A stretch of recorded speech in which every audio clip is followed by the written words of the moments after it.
Hello students, welcome to my online chemistry class. Students, इससे पिछली classes में हमने चैप्टर 8 के ग्रुप डी एलिमेंट्स को हम लोग कम्प्लीटली डिस्कस कर चुके थे। आज की क्लास में हम लोग एफ ब्लॉक एलिमेंट को यहाँ पर डिस्कस करेंगे। चलिए स्टार्ट करते हैं इस वीडियो को। चलते हैं नेक्स्ट स्लाइड पर, जहाँ पर हम लोग एफ ब्लॉक एलिमेंट की इलेक्ट्रॉनिक कन्फिग्रेशन को यहाँ पर जानते हैं। इलेक्ट्रॉनिक कन्फिग्रेशन की बात की जाए तो इनका जो इलेक्ट्रॉनिक कन्फिग्रेशन है वो आपका इस रेंज में होता है, जो कि रेंज आपकी यहाँ पर दी गई है। n-2 F0 to 14 के बीच में ये जो भी एलिमेंट्स होते हैं इनका जो इलेक्ट्रॉनिक कन्फिग्रेशन है F0 से लेकर F14 के बीच में रहेगा। और उसके अलावा जो दूसरी वैलेंस शेल है वो है आपकी n-1 D0 से लेकर D1 NS2 तक। तो ये इनका इलेक्ट्रॉनिक कन्फिग्रेशन है, जो कि आप आसानी से निकाल सकते हैं। क्लास 11th में भी आपने ये सब किया है। आगे हम लोग चलते हैं। जो एफ ब्लॉक एलिमेंट है इनको इनर ट्रांजिशन एलिमेंट भी बोला जाता है। इनकी दो सीरीज़ में इनको डिवाइड किया गया है। एक सीरीज़ इनकी कहलाती है लेंथेनॉइड सीरीज़ और दूसरी सीरीज़ इनकी कहलाती है एक्टिनॉइड्स। इनको लेंथेनॉइड और एक्टिनॉइड इसलिए बोला जाता है क्योंकि जो भी लेंथेनॉइड के बाद के जो एटॉमिक नंबर वाले एलिमेंट्स हैं वो आपके लेंथेनॉइड कहलाते हैं, लेंथेनम के बाद वाले। और एक्टिनियम के बाद वाले जो हैं इनको हम लोग, जो कि 14 एलिमेंट्स एक्टिनियम के बाद के हैं, इनको हम लोग कहते हैं एक्टिनॉइड्स। जो कि मैंने जब आपको पिछली वीडियो में टेबल दिखाई थी उसमें इन सब चीज़ों के बारे में बताया था। चलते हैं अगली स्लाइड पर, जहाँ पर हम अब इनकी इलेक्ट्रॉनिक कन्फिग्रेशन का टेबल यहाँ पर दिया है, आप देख सकते हैं। तो दो आपकी हमने सीरीज़ बताई थी, एक थी लेंथेनॉइड सीरीज़ और दूसरी है आपकी एक्टिनॉइड सीरीज़। सबसे पहले हम यहाँ पर बात करते हैं लेंथेनॉइड सीरीज़ की। तो इनका एटॉमिक नंबर आप देख सकते हैं 57 से लेकर 71 के जो 14 एलिमेंट्स हैं इनको हम लोग लेंथेनॉइड बोलते हैं, क्योंकि ये लेंथेनम के बाद आते हैं। लेंथेनम आपका यहाँ पर दिया है 57 एटॉमिक नंबर इसका होता है। आप देख सकते हैं इनका इलेक्ट्रॉनिक कन्फिग्रेशन यहाँ पर दिया है। तो ये सारी चीज़ें जो हैं आपको नोट्स में लिखवा दी जाएंगी।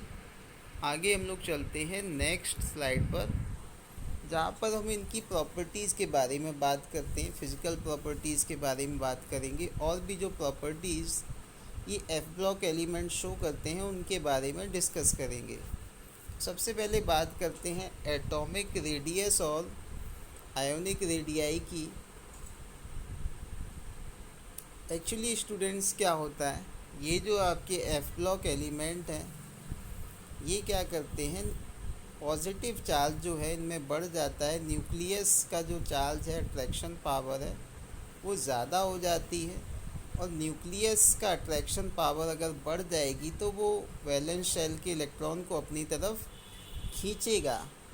और इलेक्ट्रॉन का charge as compare to nucleus वैसे भी कम होता है। और ऊपर से अगर न्यूक्लियस का चार्ज बढ़ जाता है, अट्रैक्शन फोर्स बढ़ जाएगी, तो वो इलेक्ट्रॉन को आसानी से अपनी तरफ खींच लेगा। इसी फिनोमेना को हम लोग बोलते हैं लेंथेनॉइड कॉन्ट्रैक्शन। कॉन्ट्रैक्शन यानी सिकुड़ना। तो ये जो एलिमेंट होंगे ये सिकुड़ जाएंगे। इसी प्रोसेस को हम लोग बोलते हैं लेंथेनॉइड कॉन्ट्रैक्शन। लेंथेनॉइड कॉन्ट्रैक्शन की वजह से इनका जो एटॉमिक और आयनिक रेडियस है वो भी कम हो जाएगा। सिंपल सा है, अगर सर्कल जो आपकी बॉल है अगर वो सिकुड़ जाती है तो उसका रेडियस अपने आप कम हो जाएगा। अब स्टूडेंट, इस लेंथेनॉइड कॉन्ट्रैक्शन का क्या क्या इफ़ेक्ट पड़ता है, क्या रिज़ल्ट होते हैं इसकी वजह से क्या होता है, इनका जो आयनिक रेडियाई है वो 4D और 5D सीरीज़ के जैसे ही लगते हैं। इसके अलावा क्योंकि इनका शेप और साइज सेम रहता है, इस वजह से इनको सेपरेट करना भी मुश्किल होता है। आई होप इतनी चीज़। अब हम बात करते हैं इनकी आयोनाइजेशन एंथैल्पी की। इनकी आयोनाइजेशन एंथैल्पी कम होती है as compare to D block. Ionisation enthalpy जब इनकी कम होती है तो ये इलेक्ट्रोपॉजिटिव कैरेक्टर शो करते हैं, यानी जिनकी आयोनाइजेशन एंथैल्पी कम होती है तो हम कह सकते हैं कि ये हाईली इलेक्ट्रोपॉजिटिव होते हैं। सिंपल सी बात है, आगे चलते हैं। दूसरी चीज़, ये जो आपके एफ ब्लॉक एलिमेंट हैं ये कलर्ड आयंस फॉर्म करते हैं। रीज़न इसका क्या है कलर्ड आयन फॉर्म करने का? इनकी जो है एफ ऑर्बिटल्स पार्शियली फिल्ड होती है, पूरी भरी नहीं होती है, जिसकी वजह से ये कलर्ड आयंस फॉर्म करते हैं।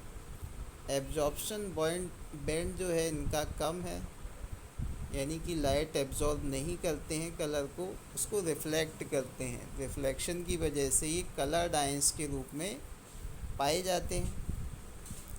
हालांकि लैंथेनॉइड 3+ और लुथेनियम 3+ आयंस जो हैं ये कोई कलर शो नहीं करते हैं, क्योंकि इनकी एफ ऑर्बिटल्स या तो पूरी खाली होती हैं या फिर पूरी भरी होती हैं। ये रीज़न होता है। जो लैंथेनम है और लुथेनियम जो है आपके, इसके एक्सेप्शंस हैं जो कि कलर शो नहीं करते। अब हम बात करते हैं इनकी मैग्नेटिक प्रॉपर्टीज़ की। लैंथेनॉइड आयंस जैसे कि आपका lanthanum 3+ and caesium 3+ and F14 type, यानी जिनका इलेक्ट्रॉनिक कन्फिग्रेशन F14 है, ये आपके पैरामैग्नेटिक नेचर शो करते हैं।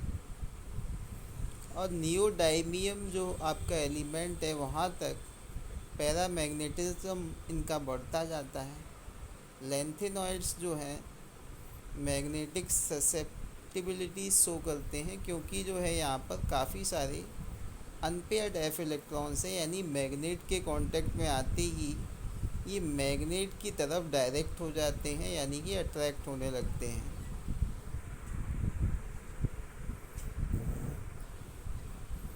अब स्टेबल स्टेट की बात की जाए लैंथेनॉइड की तो +3 स्टेबल स्टेट मानी जाती है। इसीलिए स्टूडेंट्स +2 ऑक्सीडेशन स्टेट जो है +3 स्टेट में चेंज होने के लिए इलेक्ट्रॉन को लूज़ करती है और रिड्यूसिंग एजेंट का काम करती है। तो हम कह सकते हैं कि लैंथेनॉइड यहाँ पर रिड्यूसिंग एजेंट का भी काम करते हैं। वही अगर +4 ऑक्सीडेशन स्टेट में अगर आपके ये लैंथेनॉइड्स हैं तो ये क्या करते हैं, +3 ऑक्सीडेशन स्टेट में आने के लिए इलेक्ट्रॉन को गेन करते हैं और एक अच्छे ऑक्सीडाइजिंग एजेंट की तरह एक्वस सॉल्यूशन में एक्ट करते हैं। आई होप इतनी चीज़ें आपको समझ में आई होंगी। अब हम इनकी प्रॉपर्टीज़ की बात कर सकते हैं। इनका जो कलर है वो सिल्वरी वाइट सॉफ्ट मेटल्स होते हैं। हवा के संपर्क में आने पर ये इनमें कोरोजन हो जाता है, ये गंदे हो जाते हैं, भद्दे लगने लगते हैं।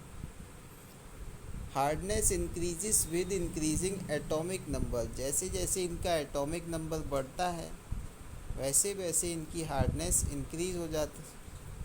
इंक्रीज़ होती रहती है। इसके अलावा ये हीट और इलेक्ट्रिसिटी के अच्छे कंडक्टर माने जाते हैं और इनमें से कुछ एलिमेंट आपकी रेडियो एक्टिविटी भी शो करते हैं, यानी रेडियो एक्टिव भी हो सकते हैं। आई होप इतनी चीज़ें आपको समझ में आई होंगी। अब हम इनकी कुछ केमिकल प्रॉपर्टीज़ भी यहाँ पर देख लेते हैं।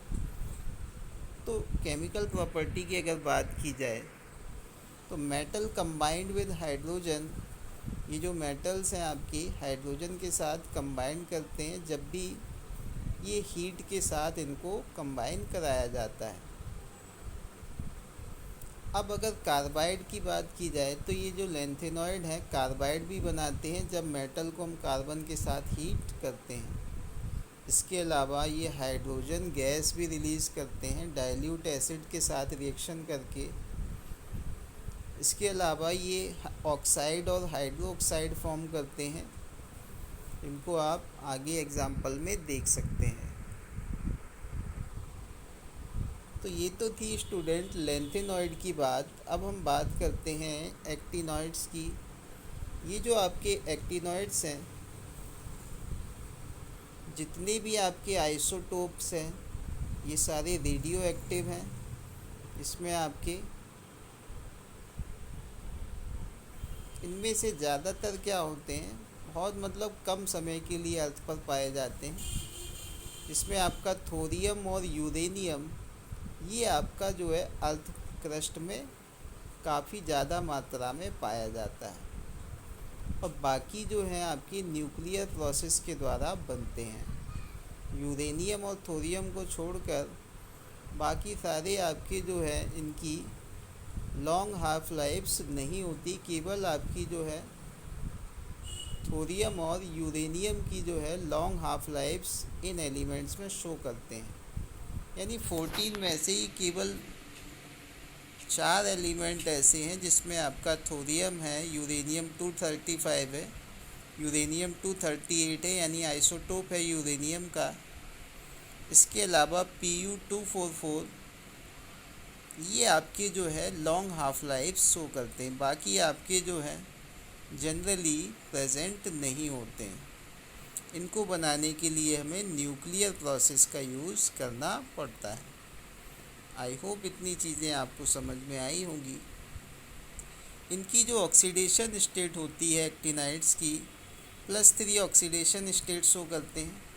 इसके अलावा कुछ केसेस में +4 ऑक्सीडेशन स्टेट भी ये शो करते हैं। कुछ एक्टिनॉइड जैसे कि यूरेनियम, नेपट्यूनियम, प्लूटोनियम ये आपके +6 ऑक्सीडेशन स्टेट भी शो कर सकते हैं। एक्टिनॉइड भी लैंथेनॉइड की तरह कॉन्ट्रैक्शन को शो करते हैं, क्योंकि यहाँ पर जो आपके 5f इलेक्ट्रॉन्स हैं उनकी शील्डिंग काफ़ी कमज़ोर होती है, जिसकी वजह से न्यूक्लियस इन इलेक्ट्रॉन को अपनी तरफ खींच लेता है। इसलिए इनका भी एटॉमिक रेडियस कम होता जाता है। जितने भी आपके एक्टिनॉइड्स हैं ये सारे रेडियो एक्टिव होते हैं। रेडियो एक्टिव नेचर ये शो करते हैं। एक्टिनॉइड कॉन्ट्रैक्शन, जैसा कि मैंने आपको बताया कि जैसे जैसे आपका जो है ये आपके जो एक्टिनॉइड्स हैं, एक्टिनॉइड सीरीज़ के जो एलिमेंट हैं ब्लॉक के, ये आपके जो है इनका एटॉमिक रेडियस घटता जाएगा। जैसे जैसे एटॉमिक नंबर इनका बढ़ेगा यानी न्यूक्लियस चार्ज बढ़ता जाएगा, वैसे वैसे क्या होगा, न्यूक्लियस वैलेंस शेल के इलेक्ट्रॉन को अपनी तरफ अट्रैक्ट कर लेगा काफ़ी मजबूती के साथ, जिसकी वजह से इनका साइज सिकुड़ जाएगा। तो हम कह सकते हैं कि इनका रेडियस, एटॉमिक और आयनिक रेडियस इनका कम होता जाएगा।